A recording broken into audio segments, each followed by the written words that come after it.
네, 최근 미국 교육계에서는 학교에 다니는 자녀를 둔 학부모들의 고민이 깊어지고 있습니다. 청소년 접종이 본격화된 가운데 변이 확산과 백신 부작용 우려가 커지면서 학부모들이 자녀들의 접종을 서둘러야 할지 아니면 미뤄야 할지 결정의 기로에 놓인 건데요. 외신은 이럴 때일수록 정부의 적극적인 노력이 더욱 요구된다고 지적했습니다. 글로벌 뉴스 브리핑에서 자세히 살펴보죠.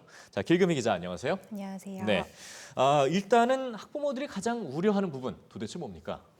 네, 우선 이 모더나 백신의 청소년 접종 도입이 검토되고는 있지만 아직까지는 사실상 만 12세까지 맞을 수 있는 백신은 화이자 백신뿐이죠. 예. 이 백신 종류가 다양하고 사례가 많은 성인 접종과 다르게 이 청소년 접종은 아직까지 구체적인 부작용 사례도 공유되지 않다 보니까 이 부모들이 불안감을 나타내고 있는 건데요. 이 더군다나 청소년 접종과 관련해 최근 미국에서는 이 백신이 자폐증이나 불임과 같은 부작용을 유발한다는 가짜 뉴스까지 퍼지면서 이 접종 결정을 두고 고민이 깊은 모습입니다. 예, 이러면 불안해질 수밖에 없죠. 그런데 이렇게 불안할수록 외신의 어떤 지적에 맞게 사실 가장 중요한 게 정부의 역할 아니겠습니까?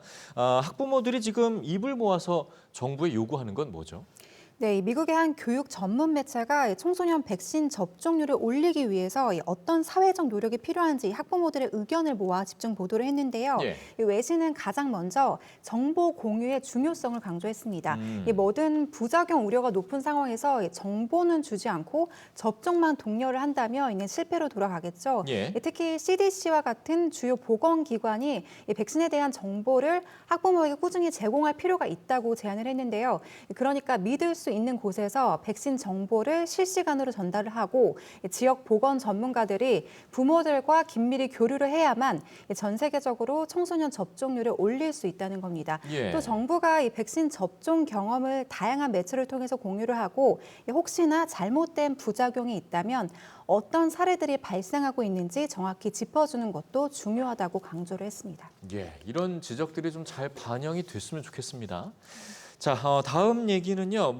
우리 뉴스에서도 이제 최근 코로나19로 인해서 학업 부진 때문에 여름 학교가 인기를 얻고 있다. 이런 또 보도를 해드리지 않았습니까? 이런 여름 학교가 근데 중단이 될 위기라고요. 왜죠? 네, 그렇습니다. 팬데믹으로 오랜 시간 이어진 학업 부진에 미국에서는 올해 여름 학교 등록률이 크게 올랐다고 하는데요. 이에 미국에서 가장 큰 학군인 뉴욕시와 로스앤젤레스는 처음으로 모든 학생들에게 여름 학교를 제공한다고 밝히기도 했습니다.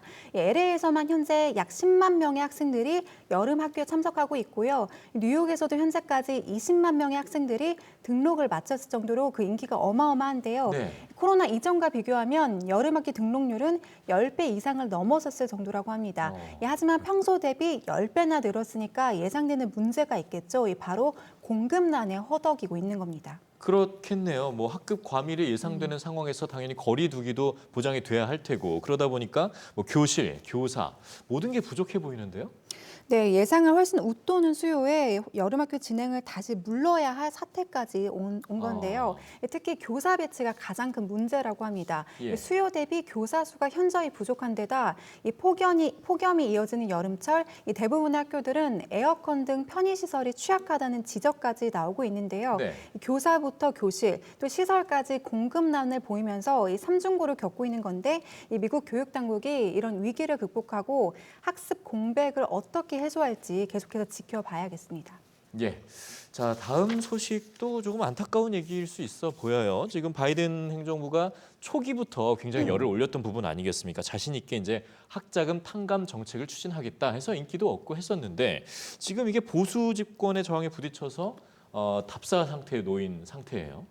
네, 이 바이든 정부가 이 학자금 빚이 있는 대학생들에게 최대 $10,000를 탕감해주는 공약을 했는데요. 네. 이 추진에 어려움을 겪으면서 학생들의 불안감이 커지고 있습니다. 네. 현재는 오는 9월까지 학자금과 이자 인상만 중단됐을 뿐 여전히 탕감 결정은 여야의 싸움의 답보 상태에 놓인 건데요. 이 민주당 내 진보 계열 인사와 진보 단체에서는 현실적으로 최소 $50,000의 탕감이 필요하다고 주장하고 있지만 이에 반해서 이 공화당은 학자금 탕감 자체에 반발하고 있기 때문입니다. 이에 전문가들도 이 시간만 끌 수 없다면서 대안을 내놓고 있는데요. 이 탕감도 좋지만 우선 현실 가능한 저리 대출을 도입하자는 겁니다. 예. 이 학부생들에게 0.5%의 저리 이율로 이 학자금 대출을 제공하자는 건데요. 예. 또 10년 상환 프로그램 등도 함께 제시가 되고 있습니다. 이 정부가 최종적으로 어떤 대안을 채택할지는 계속해서 지켜봐야겠습니다. 예, 무엇보다 좀 학생들의 이 부담을 좀 덜어줄 수 있는 정책이 돼야 될 것 같죠.